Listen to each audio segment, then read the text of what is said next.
Hi, this is Lightning Jet. I'm here to talk to you about a KTM 250 XC 2019. I'm going to be doing a couple of upgrades to it this winter. Got the suspension coming in. The stock suspension's an AER. Switching that out to a cone valve system, which I had tuned at Creft Moto, and that's coming in about a week. We're going to see how that works. I really don't know what to expect with it, but I think it's going to be a lot better. They were saying that air forks are not quite as good in the rocks and the roots. For the kind of riding I like to do, that seems to make sense to me. And I guess one of the big issues is stiction. So that's supposed to help with that a lot too with the pro components. So that'll be interesting. It's kind of a big investment.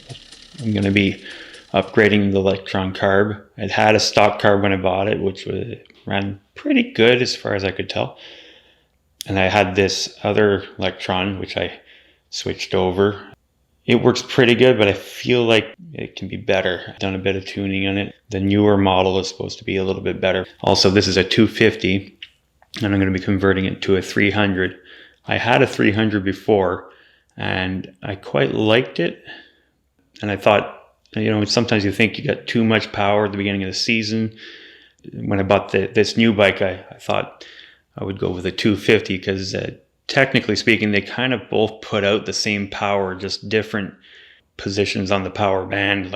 So the 300 would have a little more low-end torque versus the 250 would have a little more revs and quicker, and it feels lighter, which I really liked about the 250. But certain things like the takeoff off the start line and the low-end grunt, I really missed having that 300. So though my shoulders are thanking me for a little less takeoff, my ego needs a 300.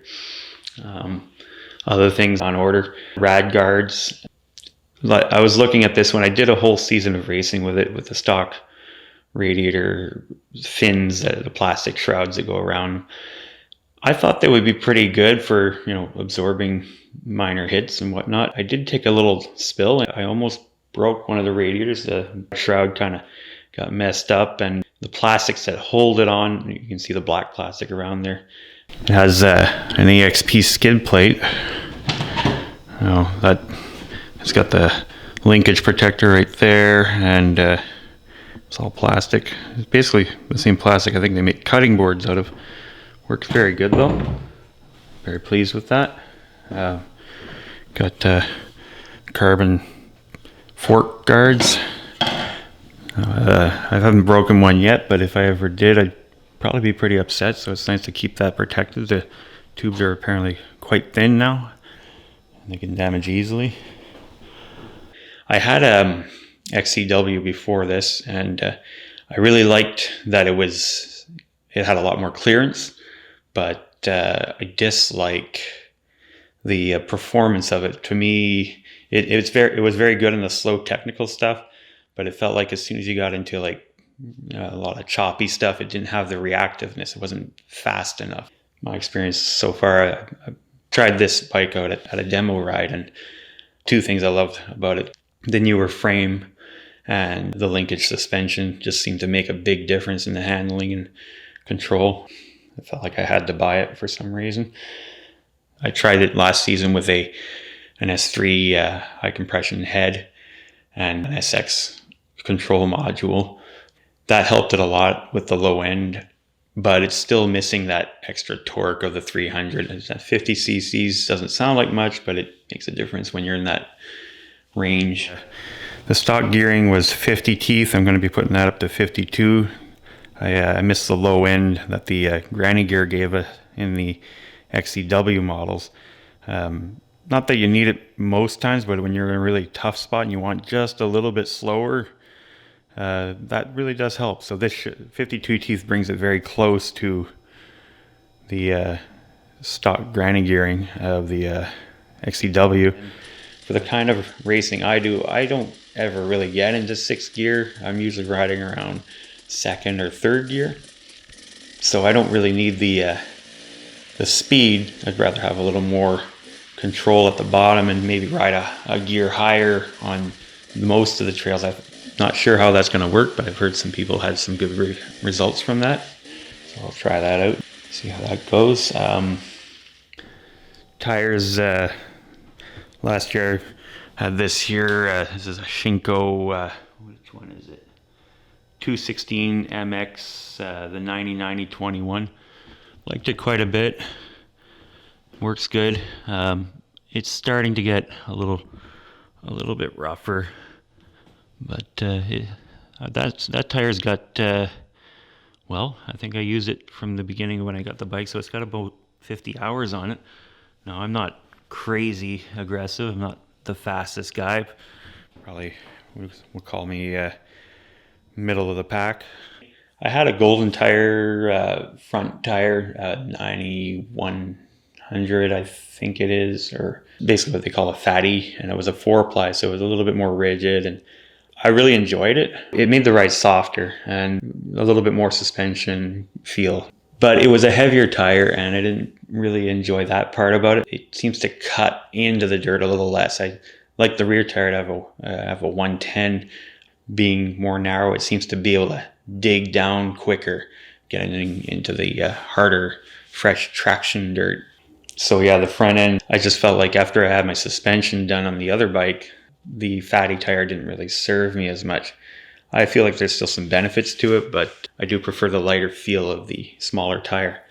I really like the Ibex. It does wear out faster, but you get a lot better traction on the rocks and the roots. This one's got about 40 hours on it, but the knobs are just about ready to break off. If you can see here too. It's got pretty good cornering. When you push the back end into a corner when you're rolling down, it doesn't kind of wash out on you. It's got good clean out. Quite happy with it. What else? The pipe's going to be getting changed over to a gnarly pipe. I don't like running pipe guards. I find that they kind of hold a little bit more heat on the pipe, and I've been hearing a lot of different reviews about how people find that the pipe guard just makes the pipe bend further up or causes different kinds of problems for them. So the gnarly tends to have a better low end performance, giving a little more kind of grunt at the bottom. Some other pipes would give you a little bit more top end, but I'm trying to gear this down for a little bit more kind of low end grunt. Yeah, no lights on it. It's kind of a bare minimum. We got the Midwest. Midwest Mountain Engineering levers. They're a little bit more compact, and I haven't been able. Well, I don't think you can break them. I think the biggest risk with these is actually breaking the perch. That's why I put this little protection here, and that's why I got these. I put these. I don't really like wraparound handguards because I find they add weight, and when you bring the bar across to this part of the handlebar by mounting it there. In the old bikes, there was a bigger problem. These counterbalanced engines are excellent. So, but the vibrations can go from here over to the other side of the bar here, and when you're having the old bikes with the vibrations, it was I noticed a big difference. For the speed that I'm going and the way I'm hitting things, so far they've worked quite good. I've run into trees, dropped the bike, and no major issues.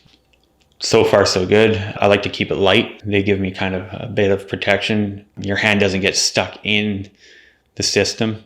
If you have a spill, they flex forward quite nicely.